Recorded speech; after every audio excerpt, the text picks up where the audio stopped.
আপনাদের মাধ্যমে যারা দেখছেন আমাদের এই তিরঙ্গা যাত্রা, সবাইকে আমি অভিনন্দন জানাই। আপনারা জানেন যে ভারতবর্ষের নরেন্দ্র মোদী, আমাদের যশস্বী প্রধানমন্ত্রী, আমাদের যে কাশ্মীরের পেহেলগামে আমাদের 26 জন নিরীহ পর্যটক, হিন্দু পর্যটকদের ধর্ম জিজ্ঞাসা করে তাদেরকে গুলি করে হত্যা করা হয়েছে, তার প্রতিবাদে আমাদের ভারত সরকার অপারেশন সিন্দুর সংগঠিত করেছেন এবং খুব সাকসেসফুল আমাদের সফলভাবে সিন্দুর অভিযান আমাদের সফল হয়েছে। এবং সেই যাত্রাকে, সিন্দুর যাত্রাকে অব্যাহত রেখে যে পিওকে, যেটা পাক অধিকৃত কাশ্মীর নিয়ে যে ঝামেলা আমাদের দীর্ঘদিন যাবৎ চলছে, আমরা চাইছি সেই পিওকে আমাদেরকে উদ্ধার করতে হবে এবং ভারতের সার্বভৌমত্ব অখণ্ডতা রক্ষা করতে গিয়ে আমাদের সেনাবাহিনী অতন্ত্র প্রহরীর দায়িত্ব নিয়ে তারা দায়িত্ব পালন করছেন।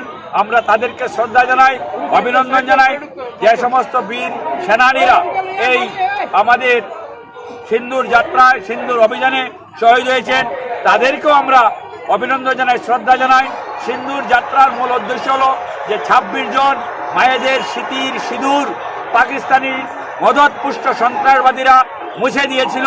তাই আমরা অনেক বেশি এর তেজিভাবে আমরা প্রতিবাদ জানিয়েছি। এবার পাকিস্তানের মায়েরা বুঝতে পেরেছে যে সিন্দুর যাত্রা কেন আমরা সংগঠিত করেছি, যে মায়েদের বুকের যে জ্বালা, সেটা কিন্তু পাকিস্তানের সন্ত্রাসবাদীদের ঘরের মহিলারা কিন্তু আজকে বুঝতে পারছে যে মায়েদের স্বামী জীবন থেকে চলে গেলে কতটা কষ্ট হয়। তাই আমরা নরেন্দ্র মোদীর প্রতি পূর্ণ আস্থা জ্ঞাপন করছি। নরেন্দ্র মোদীকে আমরা আরো বেশি জোরালো শক্তি প্রদর্শন করছি গোটা দেশের সঙ্গে। আমাদের বাগবাসা এবং বাগবাসার মানুষ নরেন্দ্র মোদী তথা কেন্দ্রীয় সরকার এবং আমাদের স্থল, জল এবং নৌ, বিমান সমস্ত যে আমাদের 3 বাহিনী আছে, 3 বাহিনীর আমাদের সেনানীদের প্রতিও আমাদের যথেষ্ট সমর্থন রয়েছে এবং ভবিষ্যতে তা অটুট থাকবে। তাদের সমস্ত আমাদের অভিযান যেন সফল হয়, আজকের এই তিরঙ্গা যাত্রা থেকে আমরা সেই অভিবাদন তাদেরকে জ্ঞাপন করছি, সফলতা জ্ঞাপন করছি। সবাইকে নমস্কার, ধন্যবাদ।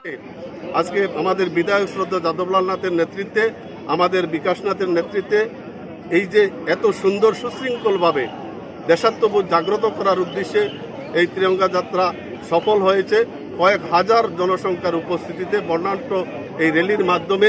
তাই আমি সকল অংশের বাগবাসার জনসাধারণকে আমি অসংখ্য অভিনন্দন জানাই। আমরা ভারতীয় যে সেনাবাহিনীদের অভিনন্দন জানাই। সময় উপযোগী সিদ্ধান্ত নেওয়ার জন্য আমাদের দেশের বিশ্ববরেণ্য নেতা শ্রদ্ধা নরেন্দ্র মোদীকে অভিনন্দন জানাই।